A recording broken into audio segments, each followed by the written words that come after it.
Perkenalkan, saya Sania, salah satu mahasiswa PPG Angkatan 2 tahun 2022 di Universitas Islam Negeri Profesor Kiai Haji Saifuddin Zuhri Purwokerto. Pada kesempatan kali ini, saya akan menampilkan video pembelajaran yang dilaksanakan di kelas 8 dengan materi Sejarah Perkembangan Ilmu Pengetahuan di Masa Dinasti Umayyah. Submateri Dinasti Umayyah di Damaskus dan Dinasti Umayyah di Andalusia. Video ini diambil di SMP Negeri 1 Atap 1 Sausu, Kabupaten Parigi Motong. Untuk itu, saya memohon kepada dosen dan guru penilai untuk memberikan masukan dan bimbingannya terhadap video yang sudah saya buat ini. Berikut videonya.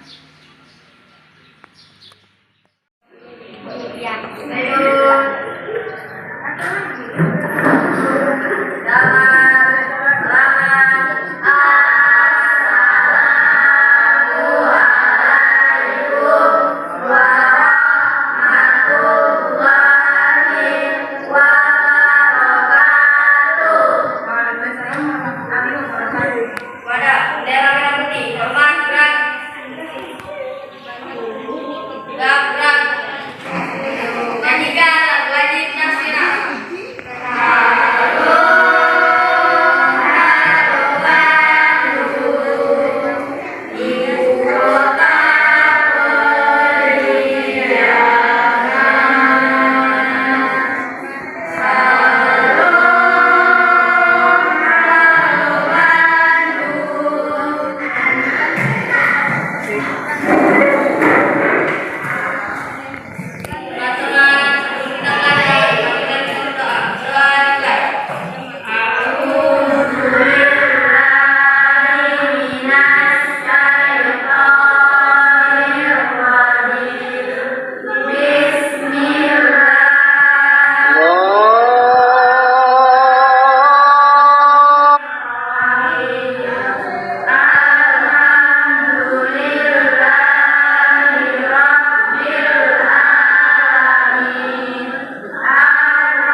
Dinasti Umayyah. Dinasti Umayyah itu terdiri dari dua kepemimpinan. Umayyah satu yang ada di Damaskus, kemudian Umayyah dua. Nah, Umayyah satu, dinasti Umayyah satu itu terbentuk setelah runtuhnya kekhalifahan yang ada. Nah, khalifah setelah runtuhnya kekhalifahan, maka dinasti atau kepemimpinan selanjutnya adalah kepemimpinan dinasti Umayyah. Sejarah berdirinya kekhalifahan Umayyah adalah diawali pada saat wafatnya Ali bin Abi Thalib, kemudian Muawiyah mengumumkan dirinya sebagai khalifah yang baru dengan pusat pemerintahan di Damaskus. Namun Hasan bin Ali tidak mengakui hal tersebut. Kemudian muncul pertentangan. Akhirnya untuk menghindari perpecahan, maka Hasan bin Ali sebagai penerus kekhalifahan membuat perjanjian damai dengan Muawiyah. Peristiwa ini dinamakan Amul Jamaah. Ya, perjanjian damai antara Muawiyah dan Hasan bin Ali dikenal sebagai Amul Jamaah. Perjanjian ini dibuat di Kufah pada tahun 41 Hijriah atau 661 Masehi. Nah, dalam masa kepemimpinannya 14 raja-raja atau khalifah di masa Umayyah, ada raja-raja yang terkenal. Di antaranya adalah Muawiyah bin Abu Sufyan, Abdul Malik bin Marwan, Walid bin Abdul Malik, Umar bin Abdul Aziz, Isya bin Abdul Malik.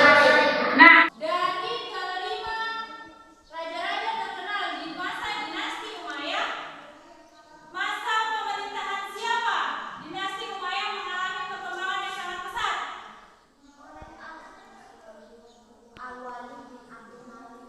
Oke, pada masa pemerintahan Raja Al-Walid bin Abdul Malik. Kenapa dikatakan seperti itu? Karena Oke, karena pada saat pemerintahannya keadaan negara sangat tentram, makmur, dan tertib. Nah, beberapa prestasi yang dicapai selama pemerintahan dinasti Umayyah I diantaranya adalah tercapai kemakmuran bagi rakyat. Yang kedua, kekuasaan. Yang ketiga, terus selanjutnya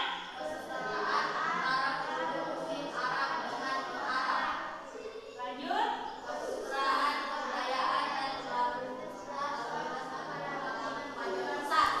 Oke. Nah, selain kemajuan-kemajuan ini, dinasti Umayyah I juga mengalami perkembangan dan kemajuan di bidang ilmu pengetahuan. Nah, ilmu pengetahuannya apa saja yang berkembang pada saat itu?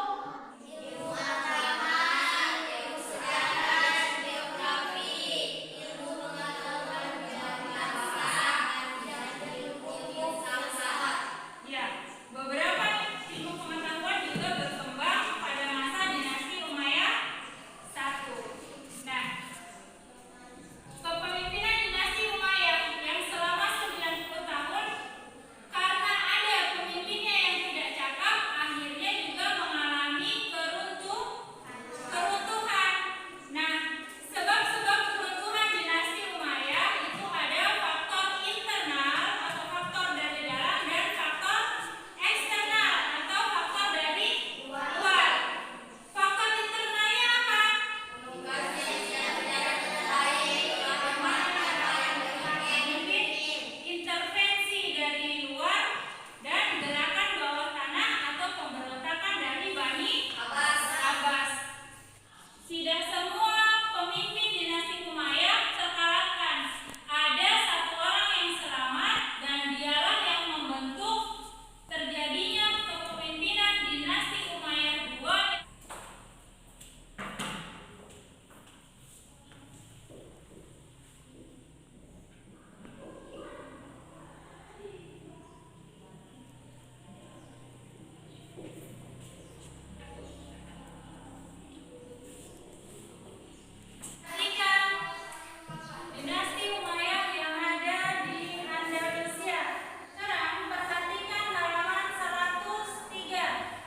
Berdasarkan hasil diskusi kelompok kami dapat menyimpulkan bahwa Daulah Umayyah berdiri selama 90 tahun, 40 sampai dengan 132 Hijriah atau 661 sampai dengan 730 Masehi.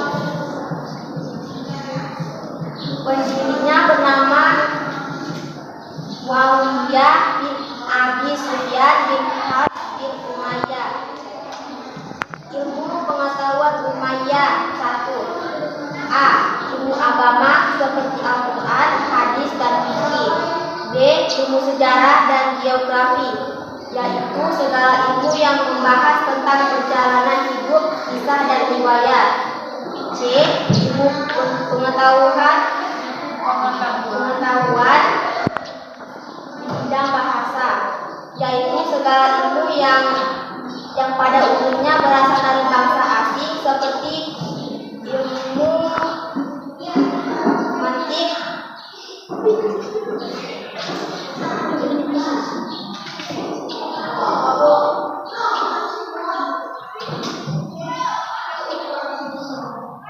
mantik, kimia, astronomi, ilmu hitung, dan ilmu yang berhubungan dengan situs, serta ilmu kedokteran. Oke, kasih tepuk tangan dulu untuk kelompok 1.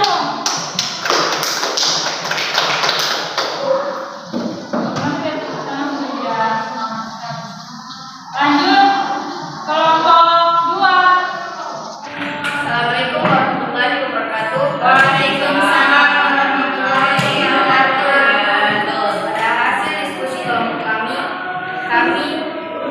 telah menyimpulkan bahwa perkembangan ilmu pengetahuan pada masa pemerintahan Bani Umayyah, ilmu pengetahuan mengalami kemajuan yang sangat berarti. Adapun di antaranya A. Ilmu kimia. Di antara ahli kimia yang ketiga itu adalah Abu Al-Qasim Abbas Ibnu Farnas yang mengembangkan ilmu kimia murni dan kimia terapan. Ilmu kimia murni maupun kimia terapan adalah dasar bagi ilmu farmasi yang erat kaitannya dengan ilmu kedokteran. B. Kedokteran. Di antara ahli kedokteran ketiga itu adalah Abu Al-Qasim Al-Zakrawi, dikenal sebagai ahli bedah, meneliti ilmu penyakit telinga dan pelopor ilmu penyakit kulit. C. Sejarah. 1. Abu Marwan Abdul Malik bin Habib, salah satunya bukunya berjudul Al-Tariq. Ia meninggal pada tahun 852 Masehi. 2. Abu Bakar Muhammad bin Umar, dikenal dengan Ibnu Qutiyah. Karya bukunya berjudul Tariq Iftitah Al-Andalus. 3. Hayyan bin Hayyan, karyanya Al-Muqtabis fi Tariq Rija Al-Andalus dan Al-Makin. D. Bahasa dan sastra. Di antara tokoh terkenal di bidang sastra ketika itu adalah 1. Ali Al-Wali, karyanya Al-Amali dan Al-Nawadir, wafat pada tahun 696 Masehi. Abu Bakar Muhammad Ibnu Umar, di samping terkenal sebagai ahli sejarah, ia adalah seorang ahli bahasa Arab, nahwu, penyair, dan sastrawan. Ia menulis buku dengan judul Al-Af'al dan Fa'alta wa Af'alat. Ia meninggal pada tahun 977 Masehi. 3. Abu Amr Muhammad Ibnu Abdul Rabih, karya prosa diberi nama Al-Aqad Al-Farid. Ia meninggal tahun 940 Masehi. 4. Abu Amir Abdullah Ibnu Suhaib, lahir di Cordova pada tahun 382 Hijriah atau 992 Masehi dan wafat pada tahun 1035 Masehi. Karyanya dalam bentuk prosa adalah Risalah Al-Awadi wa Al-Sarabi Rasya, Al-Nab wa Afar Al-Syak, dan Anur Tahta. Sekian dari kami. Terima kasih.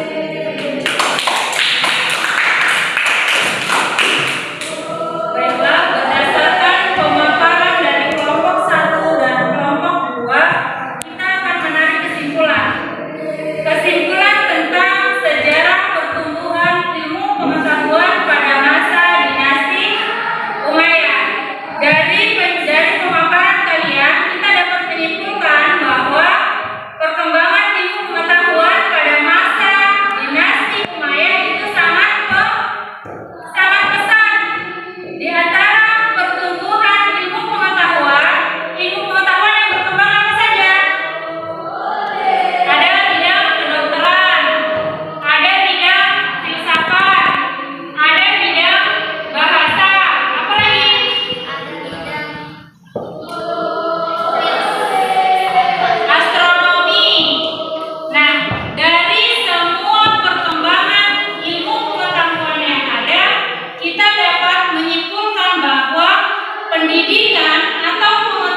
Ilmuwan Muslim pada masa